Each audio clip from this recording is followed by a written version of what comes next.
اللہ کے رسول کے اس دنیا سے گزر جانے کے بعد، حضرت ابو بکر کے اس دنیا سے گزر جانے کے بعد جب عمر کا زمانہ آیا، میرے بھائیوں، حضرت بلال جو کالے کلوٹے تھے اور جن کو زمین پر پتھر بچھا دیا جاتا تھا، کنکریلی زمین پر جن کو لٹا دیا جاتا تھا، اور ان کی پیٹھ اس گرم زمین، گرم کنکریوں کی وجہ سے پھلک پڑ جاتے تھے، اوپر سے سینے پر ان کا بھاری پتھر رکھ دیا جاتا تھا، ایک بار ان کو آگ کے انگاروں پہ لٹایا گیا۔ بہت دنوں کے بعد جب عمر کا زمانہ آیا اور حضرت بلال کسی کنویں پہ نہا رہے ہیں، کسی کنویں پر بیٹھ کر نہا رہے ہیں، ان کی پیٹھ کا وہ حصہ نظر آ گیا جس حصے پر کافروں نے آگ کے انگارے بچھا کر ان کو لٹایا تھا۔ آگ کے انگاروں سے تپی ہوئی پیٹھ جو بالکل جل چکی تھی، حضرت عمر فاروق نے جب اس پیٹھ کو دیکھا، اللہ کے رسول کے گزر جانے کے بعد، ابو بکر کے گزر جانے کے بعد، حضرت عمر جب خلیفہ بنے اور ان کے سامنے جب وہ پیٹھ آئی تو حضرت عمر پیچھے سے جاتے ہیں اور اس پیٹھ پر بوسہ دے دیتے ہیں، اس پیٹھ پر اپنے ہونٹ رکھ دیتے ہیں۔ حضرت بلال نے جو پیچھے مڑ کے دیکھا، کہنے لگے امیر المومنین آپ۔ حضرت بلال جلدی سے غسل کرتے ہیں، جب حضرت عمر کے پاس ان سے ملنے کے لیے آتے ہیں تو حضرت عمر فاروق نے اپنے سر سے امامہ اتارا، پگڑی اتاری اور جلدی سے اس کو زمین پر بچھا دیا اور کہا بلال آؤ آؤ بلال، اس پگڑی پر بیٹھو، ہمارے سر سے اترے ہوئے اس امامے پر بیٹھو، تمہاری عزت تو جناب محمد رسول اللہ نے کی ہے تو ہم کیوں نہیں کریں گے، یہ ہمارے سردار ہیں، آؤ آؤ۔ میرے پیارے ساتھیوں، شکل و صورتوں کی وجہ سے کسی کو عزت نہیں ملتی ہے، عزت تو عمل اور تقوی کی وجہ سے ملتی ہے۔ یہی بلال ہے کہ جن کے بارے میں اللہ کے نبی نے کہا تھا بلال تم ایسا کون سا عمل کرتے ہو کہ میں نے جنت میں تمہارے جوتوں کی آواز سنی ہے۔ فرمایا اللہ کے رسول، اے اللہ کے نبی، میں جب بھی میرا وضو ٹوٹتا ہے تو میں دوبارہ وضو بنا لیتا ہوں اور وضو بنانے کے بعد 2 4 6 8 رکعتیں ضرور پڑھ لیتا ہوں جتنی اللہ مجھے توفیق دیتا ہے۔ یہ بلال تھے جن کے لیے حضرت عمر اپنے سر سے پگڑی اتار کر زمین پر بچھا دیتے تھے اور کہتے تھے آؤ بلال بیٹھو، جس کی عزت جناب محمد رسول اللہ نے کی ہو اس کی عزت ہم کیوں نہیں کریں گے۔ میرے بھائیوں، کون نہیں جانتا خولہ بنت ثعلبہ کون سی عورت تھی؟ خولہ بنت ثعلبہ وہ بوڑھی عورت تھی کہ جن کی آخری عمر میں بڑھاپے میں ان کے شوہر اوس ابن صامت نے ان سے زہار کر لیا تھا۔ آپ نہیں سمجھ پائیں گے زہار کس کو کہتے ہیں، میں آپ کو تھوڑے سی اسپیڈ کم کر کے بتاتا ہوں۔ ان کے پتی نے، اوس ابن صامت نے اپنی پتنی خولہ بنت ثعلبہ سے کہہ دیا تھا انت علیہ کا زہر امی، آج کے بعد تو مجھ پر میری ماں کی طرح حرام ہو گئی، یعنی جیسے میری ماں مجھ پر حرام ہے آج کے بعد تو بھی مجھ پر حرام ہے، میں تجھے ہاتھ نہیں لگاؤں گا۔ کوئی پتنی سے اگر یہ جملہ کہہ دے تو اس کے لیے آج تو سزا ہے، لیکن جب اوس ابن صامت نے کہا تھا اس وقت سزا متعین نہیں ہوئی تھی۔ اس وقت اصول یہ تھا کہ اگر کسی نے اپنی بیوی کو اپنی ماں کی طرح کہہ دیا تو ماں ہی کی طرح اس کو ماننا پڑتا تھا، اب اس سے مل نہیں سکتا تھا۔ جیسے ماں کی خدمت کرتے تھے ویسی اس کی خدمت کرنا پڑے گی، اس کے پیر دباؤ، ماں کہہ دیا تو وہ ماں کی طرح اس کی سیوا کرو، یہ قانون تھا پہلے۔ تو خولہ بنت ثعلبہ نے کہا اوس ابن صامت سے یہ تم نے کیا کیا، مجھے ماں کی طرح حرام کر لیا، اب میرے بچوں کا کیا ہوگا؟ رونے لگی، لیکن بندوق سے گولی جب نکل جائے تو پچھتانے سے کیا فائدہ؟ اب تیر سے کمان نکل چکا ہے، کمان سے تیر نکل چکا ہے، اب پچھتانے سے کیا فائدہ؟ لیکن اوس ابن صامت نے کہا جاؤ اے خولہ اللہ کے رسول کے پاس جاؤ، شاید تمہارے لیے کوئی راستہ نکل جائے۔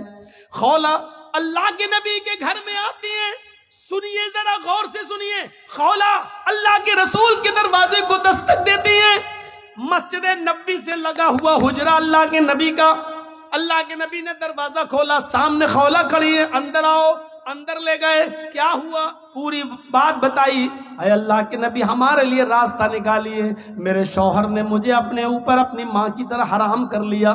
اللہ کے نبی نے کہا اے خولہ جاؤ تم یہاں سے، میرا دماغ کیوں خراب کر رہی ہو، تمہارے لیے میرے پاس کوئی راستہ نہیں ہے. اے خولا جاؤ، اب تو تم ان کے لیے ان کی ماں کی طرح ہو چکی ہو، اب تو ہمارے پاس بھی کوئی راستہ نہیں ہے. وہ ضد کرنے لگی، طلاق نہیں دیے میں کیسے ان کو چھوڑوں، صرف ماں ہی تو کہہ دیے تو کوئی راستہ تو نکالیے. اللہ کے نبی نے فرمایا کہ میرے پاس تمہارے لیے کوئی راستہ نہیں ہے. حدیث کے الفاظ تو یہ ہیں کہ اللہ کے نبی نے ان کو اٹھایا اور فرمایا خولا تم کیوں ہم سے ضد کر رہی ہو، جب میں تمہارے لیے کوئی قانون نہیں بدل سکتا پھر مجھ سے ضد کرنا بیکار ہے. چلو یہ دروازہ کھلا ہے میں کھول دیتا ہوں، تم جاؤ. آج کے بعد تم اپنی ماں اپنے شوہر کے لیے ماہی کی طرح حرام ہو چکی ہو. اللہ کے رسول نے خولا بنت ثعلبہ کے لیے دروازہ بند کر دیا. جاؤ، نہیں نہیں کوئی راستہ نہیں ہے، اور ان کو باہر کر کے دروازہ بند کر دیا. خولا باہر نکلی لیکن سامنے مسجد نبوی کی چوکھٹ دیکھتی ہے، گھستی ہے اور مسجد نبوی کے دروازے پر پیر رکھتی ہیں تو اللہ کے رسول کا دروازہ دیکھتی ہیں، نبی کی چوکھٹ دیکھتی ہیں. ایک طرف مسجد کو دیکھتی ہیں، ایک طرف نبی کی چوکھٹ کو دیکھتی ہیں. چہرے پہ مسکراہٹ آتی ہے خولا بنت ثعلبہ کے، اور کیا کہتی ہے، اے محمد صلی اللہ علیہ وسلم، کہو زور سے صلی اللہ علیہ وسلم. اے محمد صلی اللہ علیہ وسلم، آپ کی چوکھٹ بند ہو گئی تو کیا ہوا، آپ کا دروازہ بند ہو گیا تو کیا ہوا، رب کا دروازہ تو کھلا ہے، رب کی چوکھٹ تو کھلی ہے. مسجد کے اندر جاتی ہے، کنویں سے پانی کھینچتی ہے، وضو بناتی ہے اور اسی مسجد نبوی میں 2 رکعت نماز پڑھتی ہے. اور 2 رکعت نماز پڑھنے کے بعد اس عورت نے، خولا بنت ثعلبہ نے اپنے ہاتھ بلند کر لیے اور کہا، اے اللہ نبی کا دروازہ بند ہے لیکن تیرا دروازہ تو بند نہیں ہے. الہ العالمین میرے شوہر نے مجھ سے زہار کر لیا ہے، اپنی ماں کی طرح حرام کر لیا ہے. بچوں کو پیار تو میں دے سکتی ہوں لیکن کھلانے پلانے کی ذمہ داری تو میرے شوہر کی ہے. اے اللہ میرے لیے اور میرے ہسبینڈ کے درمیان کوئی راستہ نکال، میرے اور میرے پتی کے درمیان کوئی راستہ نکال. تیرے نبی کی چوکھٹ بند، تیرے نبی کا دروازہ بند، تیرے نبی نے راستے بند کر دیے، تیرا دروازہ کھلا ہے. میں تیری چوکھٹ پہ سر رکھتی ہوں، پیشانی رکھتی ہوں، ماتھا رکھتی ہوں. اے اللہ میری فریاد سن لے. آسمان سے اللہ نے جبرائیل کو بھیجا، قرآن گواہ ہے، قد سمع اللہ قول التی تجادلک فی زوجہا وتشتکی الی اللہ. اللہ نے اس عورت کی فریاد سن لی جو آپ سے بحث کر رہی تھی، جو آپ سے تکرار کر رہی تھی اپنے شوہر کے بارے میں، اور مسجد کے کونے میں بیٹھ کر وہ تشتکی الی اللہ، اللہ سے گڑ گڑا رہی ہے، اللہ سے رو رہی ہے. آئے بزرگوں کی چوکھٹوں کو چومنے والوں، آئے مزاروں کی مٹیوں کو چاٹنے والوں، یہ محمد رسول اللہ کا دروازہ جب بند ہوتا ہے تب رب کا دروازہ کھلتا ہے. یہ رب کا دروازہ ہے. اللہ کے رسول کا دروازہ زندگی میں بند تھا تو اس عورت نے کیا کہا، اے اللہ محمد کی چوکھٹ بند ہو گئی تو کیا ہوا، تیری چوکھٹ تو کھلی ہے، تیرا دروازہ تو کھلا ہے. جب سارے دروازے بند ہو جاتے ہیں تب اللہ کا دروازہ کھلتا ہے. میرے پیارے ساتھیوں، وہ عورت آئی، اللہ نے اس کی دعا سنی اور محمد رسول اللہ کے پاس پیغام بھیجا. جبرائیل آئے، کہا جاؤ اس عورت کو بلاؤ جو مسجد میں اللہ سے فریاد کر رہی ہے. اللہ نے اس کی دعا سن لی ہے اور قانون بدل دیا ہے. آج کے بعد اگر کوئی شخص اپنی بیوی کو اپنی ماں کی طرح حرام کہے گا تو اس کے لیے سزا متعین کر دی، لیکن راستہ نکال دیا.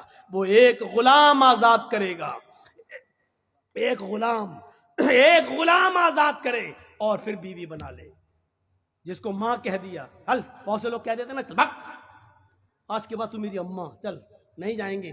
جو بول دیتے ہیں نا، یہ معمولی جملہ نہیں ہے، بہت خطرناک جملہ ہے. اللہ کے رسول کے لیے اللہ نے راستہ بنایا. اس عورت کے لیے کیا کہا، ایک غلام آزاد کرے اور بیوی بنا لے. اور غلام آزاد کرنے کی طاقت نہ ہو تو 60 روزے رکھے مسلسل، پے در پے کنٹینیو، بیچ میں ایک بھی چھوٹنا نہیں چاہیے. بخار آ جائے، بیماری ہو جائے یا کوئی مجبوری ہو تو الگ بات ہے، لیکن بنا کسی بیماری کے اور بنا کسی مجبوری کے ایک بھی روزہ اگر بیچ میں چھوڑ دیا تو سب بیکار.